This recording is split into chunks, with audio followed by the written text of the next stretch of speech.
යුද හමුදාවේ 55 සේනාංකය චලෙයි පසුකොට දැන් ළඟා වෙමින් සිටින්නේ මුහුදු කොටින්ට ඉතිරිව ඇති අවසන් බල ප්‍රදේශයටයි.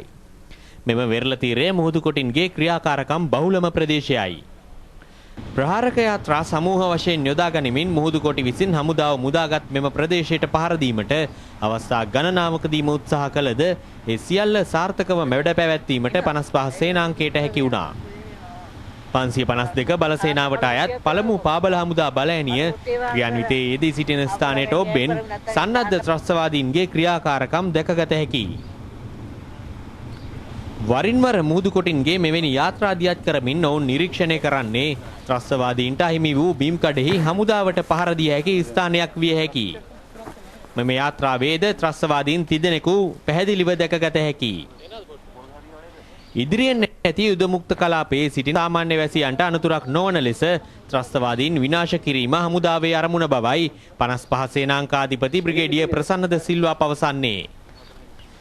55 සේනාංකය මීට පෙර අවස්ථා ගණනාවකදී ත්‍රස්තවාදීන්ගේ වෙඩි ප්‍රහාරවලට ලක්ව බාරවීමට පැමිණි සාමාන්‍ය වැසියන් විශාල පිරිසකට ප්‍රතිකාර ලබා දුන්නා.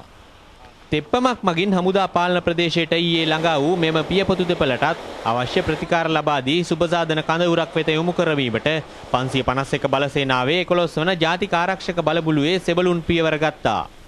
21 හැවිරිදි මෙම තරුණයාට තුවාල සිදු වූයේ මීට දින කිහිපයකට ඉහතදී ත්‍රස්තවාදීන් තැබූ වෙඩි ප්‍රහාරයක් නිසායි. එම වෙඩි උණ්ඩය උරහිස් ප්‍රදේශය සිදුරු කරමින් අනෙක් පසින් පිටව ගොස් තිබුණා. සාමාන්‍ය වැසියන්ට පහර දෙමින් වෙඩි තබා තර්ජනය කරමින් තවදුරටත් තමන්ව බලහත්කාරයෙන් රඳවා ගැනීමට ත්‍රස්තවාදීන් උත්සාහ දරන බවයි මොවුන් දෙදෙනා අප සමග ප්‍රකාශ කළේ. කෙසේ වෙතත් යුද මුක්ත කලාපයට පෙර හමුවන ත්‍රස්තවාදීන්ගේ ඉදිරි ආරක්ෂක බැම්මේ රැඳී සිටින කොටි සමාජිකයන් නිරීක්ෂණය වීමෙන් පසු සෑම අවස්ථාවකම හමුදාවෙන් මෙවැනි ප්‍රහාර එල්ල කෙරෙනවා. ඒ යුද මුක්ත කලාපයට අනතුරක් සිදු නොවන ලෙසයි.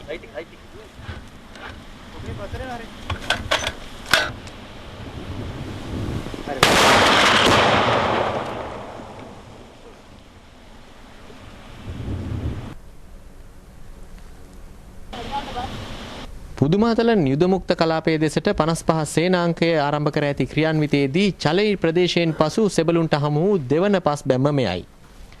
මෙම පස් බැම්ම මීට පෙර හමු වූ පස් බැමි වලට වඩා වෙනස් ආකාරයකට ඉදිකර ඇති බවයි යුද හමුදාව පවසන්නේ.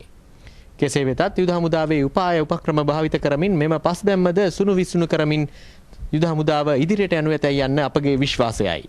ජාතික රූපවාහිනියේ අමල් සමන්ත පුදුමාතලන් උතුරු ආරක්ෂක වළල්ලේ සිට